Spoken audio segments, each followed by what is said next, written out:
రోహిణి అయితే మౌనికని రెడీ చేస్తూ ఉంటుంది. అక్కడికి మీనా వచ్చి, "మౌనిక అంతా బాగానే ఉందా? మీ అత్త వాళ్ళు బానే చూసుకుంటున్నారా నిన్ను?" అనైతే అడుగుతూ ఉంటుంది. ఆ మాటలకి, "ఎందుకు వదిన అలా అడుగుతున్నావు?" అని అంటే, "మీ ఆయన గురించి మాకు తెలుసు కదా! ఆడు నువ్వు చెప్పినంత మంచోడు కాదు. వాడు శాడిస్ట్. ఆడు ఎదవ" అని చెప్పేసి అయితే శృతి అంటూ ఉంటుంది.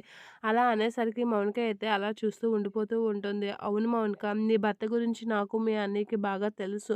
అందుకే నీకు ఈ పెళ్లి అవ్వకూడదు అనుకున్నాం. కానీ అయిపోయింది" అని చెప్పేసి అయితే అంటూ ఉంటుంది మీనా. ఇక నీలకంఠం అయితే, "ఆడోళ్ళందరూ కలిపి ఒక దగ్గర చేరారు. మీ భార్య నోరు జారుతుందేమో ఒకసారి ఎళ్లి చూడు" అనైతే అంటూ ఉంటాడు. ఇక సంజయ్ అయితే ఫోన్ మాట్లాడినట్లుగా నటిస్తూ మౌనిక రూమ్ బయటైతే వెయిట్ చేస్తూ ఉంటాడు. అదే టైంలో బాలు అక్కడికి వచ్చి, "మౌనిక ఎలా ఉన్నావు? బావుందా? అంతా బానే ఉందా? నిన్ను బానే చూసుకుంటున్నారా?" అనేది అంటూ ఉంటాడు.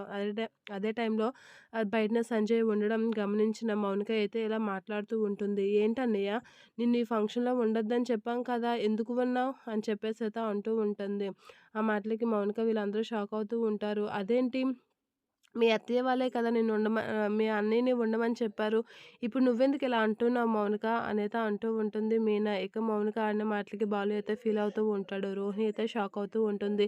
"లేదు, మా అత్తయ్య వాళ్ళ దగ్గర నాకు మాటలు పడాలని అవసరం లేదు. నువ్వు వెళ్ళిపో అన్నయ్య ఇక్కడి నుంచి" అని మౌనిక అంటూ ఉంటుంది. బాలు అయితే ఫీల్ అవుతూ ఉంటాడు మౌనిక మాటలకి.